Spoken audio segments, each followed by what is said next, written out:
আত্মীয় বলেছিলেন, তার আত্মীয়র খবর উনি বলতেছেন, আমার এলাকার একজনই বলতেছেন, ওনার এক বোনের দেবর বিয়ে পড়ে ঢাকায়, তাদের বাড়ি 4-5টা বাড়ি আছে, ঢাকা ধনী মানুষ, পাগলা জুয়ান, 6 ফুট উঁচু বডি সেরকম। এই যুবক কলেজে পড়া যুবক, দুনিয়ার নোংরামি কোনো কিছু বাদ দেয় না। এমন এমন নোংরামির কথা বললেন যা বলতেও লজ্জা লাগে। ছোট্ট একটা বলি, শুধুমাত্র ওর বড় ভাইরা বিয়ে করেছে। যদি ওই যুবক কোনো ভাইয়ের ঘরে যান, রাত্রে কোনো ভাবির সাথে রাত কাটানোর ইচ্ছা করে, ভাইকে বলে দেয় যে তুমি আজকে ঘরে যাবা না, বাইরে যে কোনো জায়গায় থাকতে হবে, সেই ঘরে ও রাত কাটাবে। বাড়ির সবাই জানে, আব্বা মা সবাই জানে, ভয়ে কিছু করার কায়দা নাই। যেই বলবে তার গর্দান থাকবে না। এত বড় শৃঙ্খল বিশৃঙ্খল, এত বড় ক্যাডার মস্তান বিয়াদব, আল্লাহু আকবার। জীবনে কোনোদিন আলেম ওলামারে সালাম দিয়েছে বলে প্রমাণ নাই। তাবলীগ জামাতের একটা দল, একটা টিম, মেডিকেল সায়েন্সের গ্রুপ, তারা এমবিবিএস ফাইনাল পরীক্ষা দিয়া এই মাঝের টাইমটা তাবলীগে গেছে ওদের মহল্লায়, ঢাকা থেকেই। বিকেলে যখন গাছতে গেছে, তখন গাছতে তো ঘুরে ঘুরে যাকে যা বলা দরকার তাই বলতেছে, কিন্তু ওরে বলবে এই লোকটা যে এই মহল্লার, আঙ্গুল দিয়ে যদি কেউ ইশারা দিয়ে দেখায় যে একে একটু বলেন, তাহলে ওই লোকটার আঙ্গুল থাকবে না, আঙ্গুলটাও জানতে পারলে মটকায় ভেঙে দেবে। মানে একটা এই ক্লাসের একটা মানুষ, রাহবার যিনি ছিলেন, উনি মুতাকাল্লিমকে ইশারা করে বললেন, এই যুবকের ভয়ে এলাকায় কাজ করতে পারি না, একে একটু আপনারা তশকিল করেন। যাইয়ে তাবলীগ জামাতের এই জামাতটা গোল হয়ে দাঁড়াইয়া তারে মাঝখানে ফেলাইছে। ভিতরে কথা কয় কারা? ভিতরে কথা বলেন কারা? ওই জরুরি কথা হলে মাইকি কোন সবাই শুনি, নালি চুপ থাকতে হবে। কথা কন না কেন? পরিবেশ নষ্ট হয়। আপনারা কর্তৃপক্ষ হলে ফিস ফিস করে ভিতরে কাজ করবেন। আল্লাহ যাইয়া ওরে সালাম দেছে, আসসালামু আলাইকুম। তাবলীগের সালাম তো মিঠে সালাম, আসসালামু আলাইকুম রাহমাতুল্লাহ। সালামের উত্তর ওয়ালাইকুম আসসালাম। শুনেই এই 14 জনের বরানটা কি করছে? বলেন কি বলবেন? একটু আমাদের যদি সুযোগ দিতেন, আমরা দুইটা কথা বলতাম। বলেন, আমরা তো তাবলীগ জামাতের লোক, আমরা আসছি আপনাদের মসজিদ মহল্লায়, মাগরিবের নামাজটা যদি মসজিদে পড়তেন তাহলে আমরাও খুশি হতাম, আল্লাহও খুশি হতাম, আপনিও খুশি হতেন। কি করেন আপনারা? লেখাপড়া করেন নাকি হুজুরগিরি করে বেড়ান খালি? আমরা এই 14 জন এমবিবিএস ফাইনাল পরীক্ষা দিয়ে আসছি। যখন শুনছে 14 জন এমবিবিএস ফাইনাল পরীক্ষা দিয়ে আসছে, তখন দেখলো যে ওনার চাইতে যোগ্যতা ভালো, আস্তে একটু নরম হয়ে গেছে। নরম হইলে বলছে তাহলে একটু মাগরিবের নামাজ মসজিদে, হ্যাঁ যান, আসবানি। তবুও সুর এত তাড়াতাড়ি তো নরম হওয়ার কথা না, একটু কমছে, যান আসবো। ফাজিল ফক্করকে আবার একটা গুণ আছে, কথা দিলি রাখে। আর যারা একটু সুফি সুফি বাপ, ওরা হলো মারির পেলে, আর মুহি কয়েকটা তল দিয়ে রাখতে চালায় বেশিরভাগ। আজিল ফাজিল আবার কথা ঠিক রায়, ঠিক আছে যাবো। সত্যি মাগরিবে গেছে, ওর জীবনের প্রথম ওযু আজকে বানাইছে। কবরে গোসল পাওনা রয়েছে আল্লাহর, তাও ঠিক নাই, যাই হোক ওযু বানিয়ে গেছে। মসজিদে যাইয়া বসছে, মাগরিবের নামাজ পড়ছে, নামাজের পরে বলছে ভাই একটু বসবেন নামাজের পরে। হ্যাঁ, তাও বসছে, মাত্র আধা ঘন্টা, ঠিক আছে বসছে। আল্লাহর রহমত, ওই দিন আমির সাহেব যে মানে মুতাকাল্লিম সাহেব যিনি ছিলেন, বয়ান যিনি করছেন, তার বয়ানের ভিতরে কি নূর আল্লাহ দিয়েছে আল্লাহ জানে। বয়ান শুরু করছে তো ওই ছেলেটাই কান্না শুরু করে দিয়েছে, কান্তি কান্তি হয়রান। 3 দিনের জন্য তশকিল, জায়গায় বসেই তশকিল হয়ে গেছে, যাবো 3 দিনই। 3 দিনের তশকিল হয়ে গেছে। ছেলেটা অন্যায় করতে করতে করতে করতে আল্লাহ পাকের রব্বুল আলামিনের হয়তো কোন কহারের নজরে তার চোখের পাওয়ার এমন লেস, বিনা চশমায় বাথরুমের দরজা খুঁজে পায় না। দিনে রাত্রে কোন সময় চশমা ছাড়া পায়খানা গেলে দরজা খুঁজে পায় না, খালি একদিন ওয়াইড হয়। হ্যাঁ, 1200 বড়ের চশমা। এখন ঈশার নামাজ পড়ে বাসায় গেছে, নরম নরম ভাব। বাসায় গেলে ওর নরম ভাব দেখে আব্বা মা মনে করছে অসুস্থ নাকি, অসুস্থ নাকি। বাবা শরীর খারাপ নাকি? কয় না, শরীর ভালো আছে। খাবার দেন, খাইছে, শুয়ে রয়েছে। সকালবেলা বলতেছে, আম্মু আমাকে একটা ব্যাডিং তৈরি করে দেন, আমি মসজিদে তবলিগ জামাত আসছে 3 দিন থাকবো। আব্বা মা কান্দি দিছে। কি কইস তুই কইস না অন্য কেউ কয়? বুঝতে পারতেছি না তো। অনেক সময় কয় না, আমি কি সরাসরি দেখতেছি না স্বপ্নে দেখতেছি, এরকম একটা কথা কয় না? সম্পূর্ণ আশ্চর্য বিষয় হলে মানুষ এরকম বলে। কান্দিছে, মা তাড়াতাড়ি ব্যাটিং বানায় দিয়া মনে করছে যে আর কি করতেছে নাকি বা ফাজলামি করতেছে নাকি, সত্যি যে ব্যাটিং দিয়ে ডাইরেক্ট মসজিদে চলে গেছে। ওনাদের সাথে 3 দিন কাটাইয়া আসছে। এক সিল্লের তশকিল হয়ে গেছে। এক সিল্লের তশকিল হয়ে যাইয়া এরপরে এই মুহূর্তেই যাবে না, যাবে হলো বিএ পরীক্ষা, ফাইনাল পরীক্ষা দিয়ে রেজাল্টের আগে।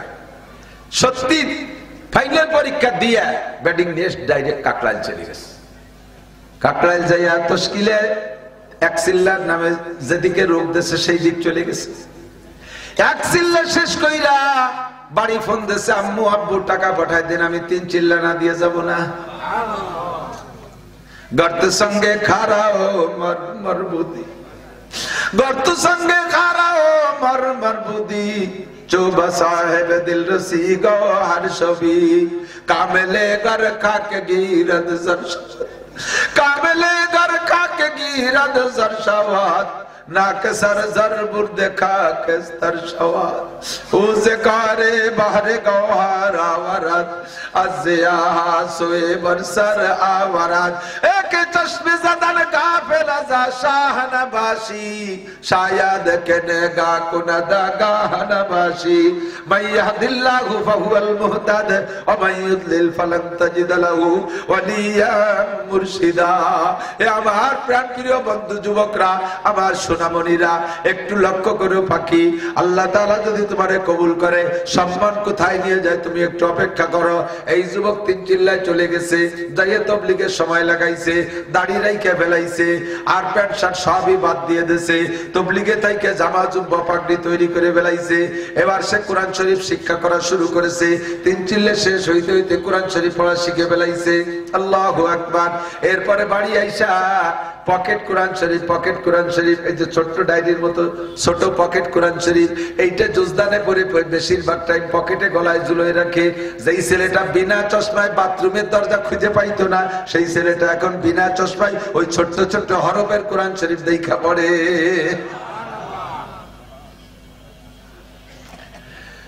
একটা মাত্র জুব্বা, একাধিক পোশাক নয়, একটা মাত্র জুব্বা আর 2টা লুঙ্গি, একটা গেঞ্জি, 2টা টুপি, একটা পাগড়ি, এর বেশি যত পোশাক ছিল সব পোশাক, জেনারেল পোশাক সব বন্ধু বান্ধবদেরকে দিয়ে দিয়েছে। ঈদের সময় তার আব্বা বলে, আব্বু সবাই কত কিছু নিল, তুমিও পড়তে কি দিয়ে সবচাইতে বেশি নিতে, এবারে ঈদে তুমি কোনো পোশাকের কথা বলো না বাবা, তুমি একটা পোশাকের কথা বলো, তোমার কি পোশাক পছন্দ হয়। আমি দেখি জুমার দিন তোমার জামাটা ধুয়ে দিয়ে তুমি অপেক্ষা করো, এই জামাটা শুকাইলে সেই জামাটাই পরে তুমি জুমায় যাও, তোমার আর একটা জুব্বা হইলে তো ভালো হয়।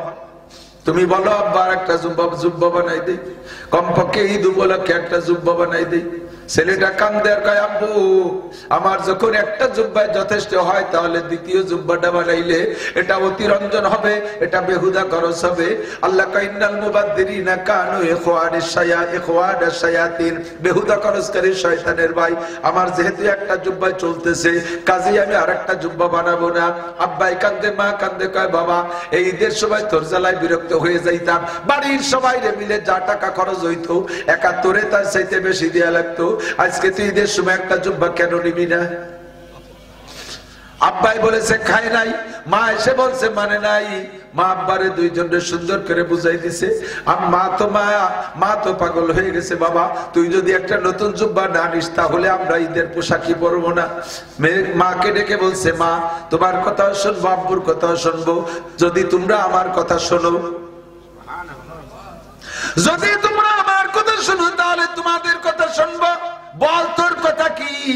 মাকে বলছে, 1 নম্বর কথা, জীবনে আর কোনোদিন মরার আগে তুমি মার্কেটে যাইতে পারবা না। যাদের থেকে পর্দা করা ফরজ তাদের থেকে পর্দা করতে হবে। জীবনে বেপর্দা 1 ইঞ্চিও করতে পারবা না, একটা ওয়াক্ত নামাজ কাজা করতে পারবা না। তুমি যদি এই কথার পর আমল করো, তোমার পর এই প্রস্তাব। আর আব্বার কাছে প্রস্তাব, আমি ঈদের জামা নেব, শর্ত হলো ঈদের পরে আব্বা 3 চিল্লে যাইতে হবে, নইলে জামা নেব না। ছোট ছেলে, আদরের ছেলে, এত বড় উশৃঙ্খল বেয়াদব, সে তার মুখ দিয়ে এই কথাগুলো কেমন যেন নবীওয়ালা কথা আসতেছে। আব্বা ওয়াদা করলে আমি অবশ্যই ঈদের পরে 3 চিল্লায় যাব। মা কয় তুই যেভাবে শরীয়ত শিখাবি সেইভাবে আমল করব বাবা, জীবনে খিলাফ করব না, তুই একটা জামা নে। এরপরে আব্বা মায় যাইয়া কাপড় কিনে এনে জামা বানাই দিয়েছে, জুব্বা নেছে। একে চশমে জাদান গাফিলা যা শাহানাবাসী শায়াদ কেনে গা কোনা দাগা হানাবাসী। এখন তুমি মস্তানি করো, পাগলামি করো, মদ গাজায় বা আড্ডার মধ্যে কাটাও। আল্লাহ যদি তোমার দিকে সুদৃষ্টিতে তাকায়, আল্লাহ তোমার এরকম পাগড়িওয়ালা, এরকম রাহবার মুবাল্লিগ বানাই দিতে পারে কি পারে না? এ যারা মেম্বার হইতে চাও, চেয়ারম্যান হইতে চাও, লাফাও খালি ভালাও, আমারে মেম্বার বানাও, চেয়ারম্যান বানাও। তুমি মেম্বার হইলে ওয়ার্ডের সব মেম্বার হইলে ওয়ার্ডের সমস্ত ভোটার সম্পর্কে তোমাকে জিজ্ঞাসা করা হবে। তোমার ভোটারদেরকে নামাজের দায়িত্ব দিয়েছো, তোমার ভোটাররা কে খায় না খায় কতটুকু খবর রেখেছো, তোমার ভোটারদেরকে কোরআন পড়াইছো, তোমার ভোটারদের জন্য মাদ্রাসা বানাইছো, তোমার ভোটারদের জন্য মসজিদ বানাইছো, তোমার ভোটার মহিলাদের জন্য কি বোরকার ব্যবস্থা করেছো। ও মেম্বার সাহেব, তোমাকে এই জবাবদেহি করা লাগবে। শুধু বিজিএফ কার্ডের জবাব দিলে সারবে না, শুধু পঙ্গু ভাতা বয়স্ক ভাতার জবাব দিলে সারবে না, শুধু তোমাকে করোনা ভাতা বন্টনের জবাব দিলে সারবে না। ইসলামী সব বিষয় তুমি জবাবদিহিতার মোকাবেলা করতে হবে। আরে চেয়ারম্যান সাহেব এই বিষয় জিজ্ঞাসা হবে। এমপি হওয়ার জন্য লাফাও, কি জন্য লাফাও তা ভালো করে বুঝি। যদি কোনো মতে টাইনি টুনি 2টি ভোট বেশি হয়ে চেয়ার ভাই, তাহলে 2, 4, 5 টন 10 টন মাল পাবো, ওইতে কিছু দেবো কিছু খাবো, আল্লাহ বাসালি কালে করমে একটা রাজুর একটা বিল্ডিং বানাতে পারবো। এই তো তোমার মনে সাজ। প্রিয়তা, মাইক ছিল না, প্যান্ডেল ছিল না, যে কোনো জায়গায় লুকমান হাকিম দাঁড়াইয়া ওয়াজ করা শুরু করলেই মাঠটা দমাদম করে ভরে যাইত। বিশাল ময়দান ভরা মানুষ, বড় ভাষা গোষ্ঠী গোষ্ঠী দাঁড়িয়ে চলে এসে আইসে বাস সাথে ছোট্ট একটা টোকা দিয়ে ওনার দিক মনোনিবেশ নেছেন। ফিরে তাকায় দেখে ডাইন পাশে একটা লোক। কি ব্যাপার, আপনি কি বলতে চান? লুকমানে হাকিম কই লোকটা বলতেছে, ভাইজান একটা কথা বলবো হুজুর। বলতে ভয়ও লাগে, বড়দের সাথে এরকম কথা বলা ঠিক না, তারপরও মনের ভিতরে বড় ধাক্কাচ্ছে, যদি অনুমতি দেন একটু বলি। লুকমান হাকিম বললেন, হ্যাঁ ঠিক আছে বলেন। বলার পরে লোকটা কয়, না না কব না, এই কথা কয় ঠিক হবে না, এই জায়গা না বলেন ঠিক হবে। তো বলা ঠিক হবে কয়ে লুকমানকে অনুমতি দিলে ওই লোকটা বলতেছে, ভাইজান আপনি কি সেই লুকমান নাকি যে লুকমান আর আমি একসাথে অমক মালিকের ছাগল রেহি বেড়াতাম? কত নিচের কথা চিনতে পারেন। এখন যারা চেয়ারম্যান হয়ে গেছে তাদের যদি আপনারা কেউ কন তুই আর আমি অমক বাড়ির রাহাল ছিলাম না, তাহলে তারে থুতমা ভাঙি ফেলে দেবে না ঘুষ হইয়া। বেটা আমার 14 পুরুষ ধরে চেয়ারম্যান, তুই কোন জায়গায় পেয়েছিস? আমি আর আপনি ওই মোল্লাকে খেতে ধান কেটে বেড়াতাম না, সেই বাগা কাটতাম, আপনি আমি সেই লোক নাম নেই। আরে আমরা পূর্বপুরুষ ধরে জমিদার, পিছনের কথা মোটে কবেই না, দুর্বলতা কয় না। লুকমানে হাকিমের কাছে যে আপনি কি সেই লুকমান যেই লুকমান আর আমি একসাথে অমুক মালিকের রাখাল ছিলাম, ছাগল রাখতাম? লুকমান হাকিম কয় কোনো ভয় নাই, আল্লাহে আনা হুয়া, আল্লাহর কাছে আমি সেই লুকমান। কিভাবে এত মানুষের মধ্যে স্বীকার করলেন আপনি ছাগলের রাখাল গোলাম? লুকমানে হাকিম বলেন, আল্লাহ আমারই বলেছে ওয়ালা তানসা নাসিবাকা মিনাদ দুনিয়া ওয়া আহসিন কামা আহসানাল্লাহু ইলাইকা ওয়ালা তাবগিল ফাসাদা ফিল আরদ। আল্লাহ পাক নিষেধ করেছে, বান্দা বড় হইয়া যাইয়া পিছনের ছোট সময়কে ভুলে যেও না, ধনী হইয়া অভাবের সময়টা ভুলে যেও না, রাজা হইয়া ফকির ছিলে সেই কথা ভুলে যেও না, এখন শিল্পপতি একসময় তুমি ছিলে 4 দোকানের মালিক ওই কথা ভুলে যেও না, এখন তুমি বিশাল বড় লোক, গরিবদের দিকে তাকাইয়া তুমি তাদেরকে ধিক্কার দিও না, তুমি নিজে একসময় গরিব ছিলে সেই কথা মনে রাখবা।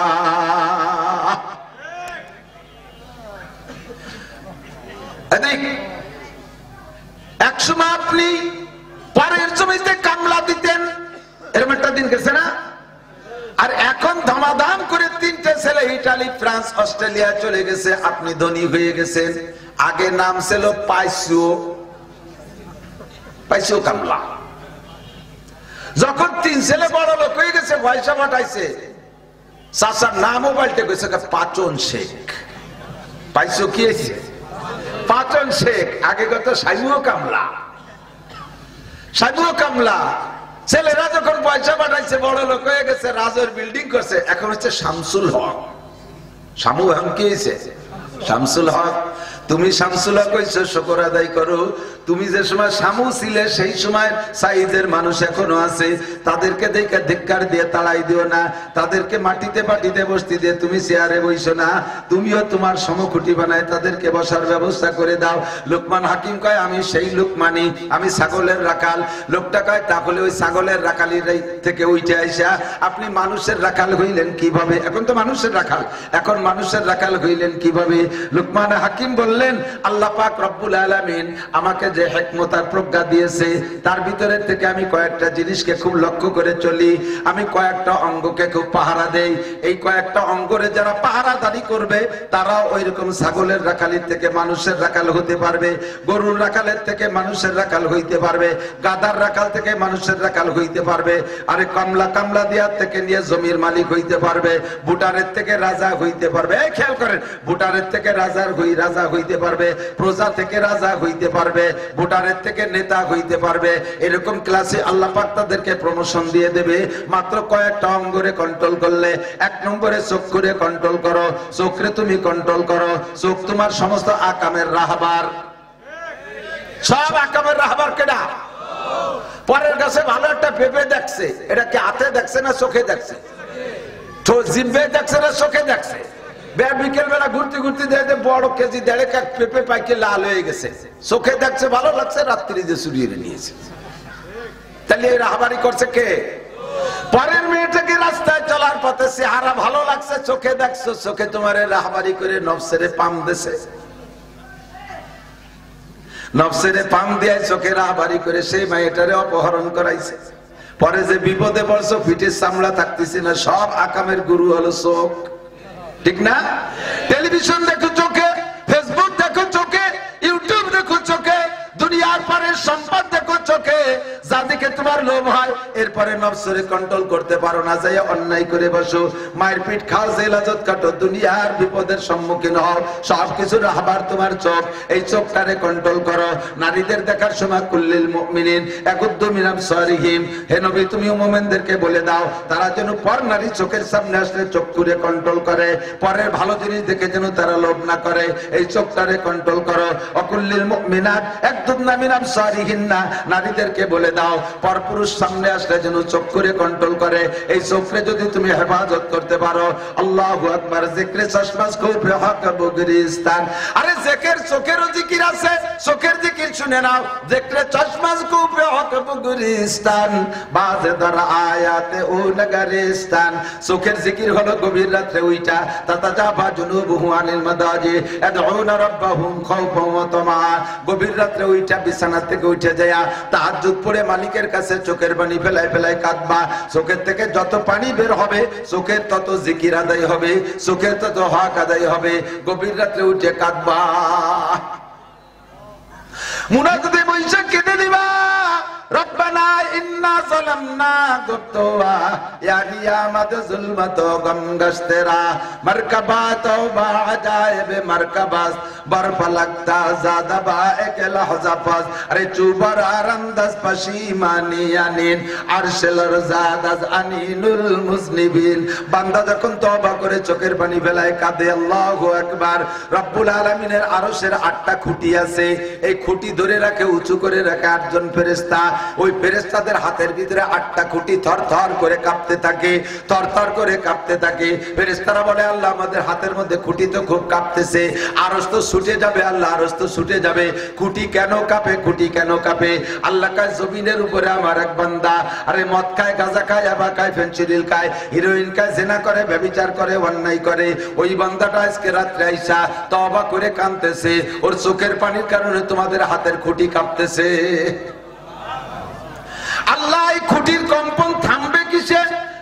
আল্লাহ পাক বলেন, যখন আমি তারে ক্ষমার ঘোষণা ঘোষণা দিয়ে দেব তখন খুঁটির কম্পন থাকবে। 8 জন ফেরেশতা সুপারিশ করতে থাকে, রব্বুল আলামিন তুমি তাড়াতাড়ি তোমার বান্দারে মাফ কইরা দাও, নইলে এই খুঁটি কিন্তু আমাদের হাতের থেকে ছুটে যাবে, আর ধরে রাখতে পারছি না।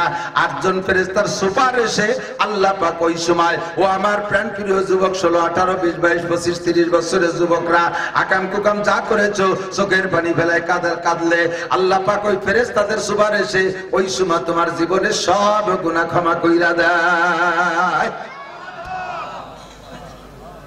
চুবারার আন্দাজ পশিমানিয়ানিন আরশালার জাদা আযানিনুল মুজনিবিন। আল্লাহর আরশ কাঁপতে থাকে গুনাহগারের চোখের পানির কারণে। আল্লাহু আকবার। 1 নম্বরে চোখরে কন্ট্রোল করো। ওয়াজের দিকে চলে যাব, কাজেই ছোট ছোট বলি যে কয়টা কারণে লোকমান হাকিম ছাগলের রাখাল থেকে মানুষের রাখাল হইছে, এই কথাগুলো মনে রাখবি যুবক, খেয়াল এখন করতেছিস না, মনে রাখ। একদিন আল্লাহ তোরে পছন্দ করলে ওই মাঝখান থেকে টাইনে এনে চেয়ারে বসায় দিতে পারে, মাত্র এই কয়টা কথার পর আমল করলে। 1 নম্বরে চোখরে কাজে লাগাও, 2 নম্বরে কানরে কাজে লাগাও, 3 নম্বরে জবানকে কন্ট্রোল করো, 4 নম্বরে 2টা হাতরে কন্ট্রোল করো, 5 নম্বরে 2টা পারে কন্ট্রোল করো, 6 নম্বরে শরমগাকে কন্ট্রোল করো, লজ্জাস্থানকে কন্ট্রোল করো, শরমগাকে কন্ট্রোল করো। এই 6টা অঙ্গরে কন্ট্রোল করলে তুমিও ছাগলের রাখালের থেকে, মদের আড্ডা থেকে, আরে গাজার আড্ডা থেকে, জেনার আড্ডা থেকে, দুনিয়ার নোংরামি পরিবেশ থেকে, ওই পার্কে বসে তসবিহ টিপা থেকে, কক্সবাজার কুয়াকাটা যে সরের উপর যা কাম করার থেকে আল্লাহ তাআলা তোমারে ঘাড় ধরে উঠাইয়াই না, যে পরিমাণ ইলমের দরকার দিয়া স্টেজে বসাইয়া লোকমান হাকিমের মতো তোমারে বক্তা বানাই দিতে পারে। একে চশমে জাদান গাফেলা যা শাহনাবাসী, শায়াদ কেনে গা কুনাদা গাহনাবাসী, শায়াদ কেনে গা কুনাদা গাহনাবাসী। কখন যে কোন দিনের দোয়া কবুল হয়ে যায় বন্ধু বলা যায় না, কোন দিনের দোয়া কবুল হয়ে যায় বলা যায় না। কতক্ষণ